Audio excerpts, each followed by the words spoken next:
টপামূৰত গামোচা বান্ধি শাৰী পাতিছে শ শ লোকে।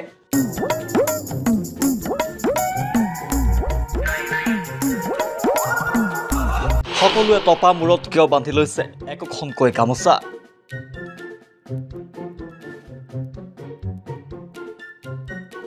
কিহৰ বাবে ৰৈ আছে শ শ মানুহ। সামাজিক মাধ্যমত ভাইৰেল এটা ভিডিঅ'।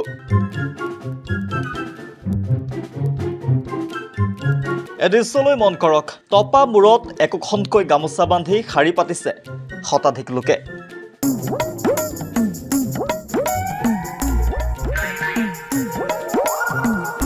ঠেলা হেঁচাকৈ মানুহবোৰ ৰৈ আছে। কিয় গামছা আনবা কোৱা হৈছে মনত গম পাইছে নাই? ঔষধটো যাতে চকুত নপৰে। কেমেৰা ঘূৰিছে কেৱল কেশহীন মুণ্ডত। শ শ টপামূৰীয়াই হাহাকাৰ কৰিছে পংকজ পাঠকৰ কাষত। পংকজ পাঠকৰ ঘৰুৱা বিধান ল'বলৈ এনেদৰে ভিৰ কৰিছে টপামূৰীয়াসকলে। এদৃশ্য ৰঙিয়াৰ। এবাৰ চুলি বিশেষজ্ঞৰ ৰূপত পংকজ পাঠক। দেওবাৰে ৰঙিয়াত উপস্থিত হৈছিল কবিৰাজ পংকজ পাঠক। পংকজ পাঠক ৰঙিয়াত উপস্থিত হোৱাৰ লগে লগে টপামূৰীয়াসকলে দিহা পৰামৰ্শ ল'বলৈ ভিৰ কৰে এনেদৰে। কেৱল সকলোকে ঘূৰাই লাগে নিজৰ মূৰৰ চুলিখিনি। এনেদৰে শ শ লোকে পংকজ পাঠকৰ পৰামৰ্শ ল'লে ৰঙিয়াত। কোনে কোনে আনছে গামছা? চবেই আনছে না? কিয় গামছা আনবা কোৱা হৈছে মনত গম পাইছে নাই? ঔষধটো যাতে চকুত নপৰে। আৰু একজন মানুহ এইমাত্ৰ মই দেখা পালো, সেই মানুহজনে ধুই আহিছে, পানীটো টপ টপকে চকুত পৰি আছে। চকুত যদি পৰে তেনেহ'লে জ্বলা পোৰা কৰিব। ঔষধটো যাতে চকুত নপৰে, বুজিছে? আৰু লগাই 10 মিনিটত ধুই দিব। ঔষধটো লগাৰ 10 মিনিটত ধুই দিব, বুজিছে নহয়?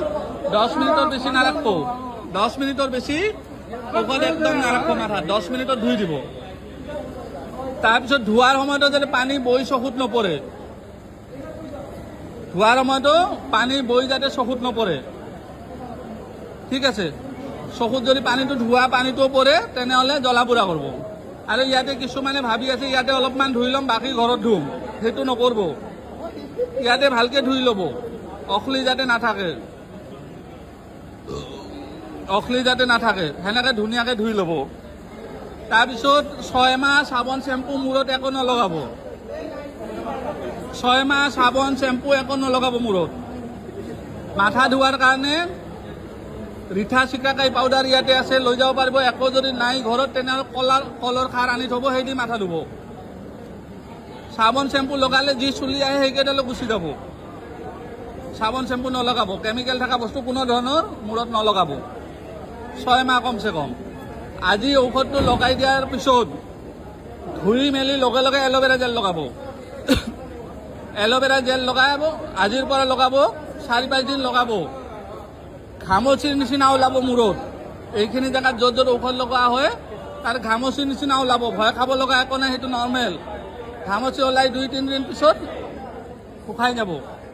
ঘামচি যেতিয়া গুচি যাব তেতিয়া তেলটো লগাব। তেল এটা ইয়াতে পাব, সেই তেলটোৰ নাম ৰিগ্ৰ', সেইটো লগাব। তেতিয়া লগাব, ৰাতি ৰাতি লগাব। তেলটো লগাই 5 নম্বৰ দিনৰ পৰা, যিদিনা ঘামচি শুকাই যায় সিদিনাৰ পৰা লগাব। কিছুমানৰ এসপ্তাহ পিছতো ঘামচি শুকায়, বুজিছে না? ঘামচি শুকাৰ পিছত তেলটো লগাব। তাৰপিছত কি কৰিব আপোনালোকে? News desk report, search the reality.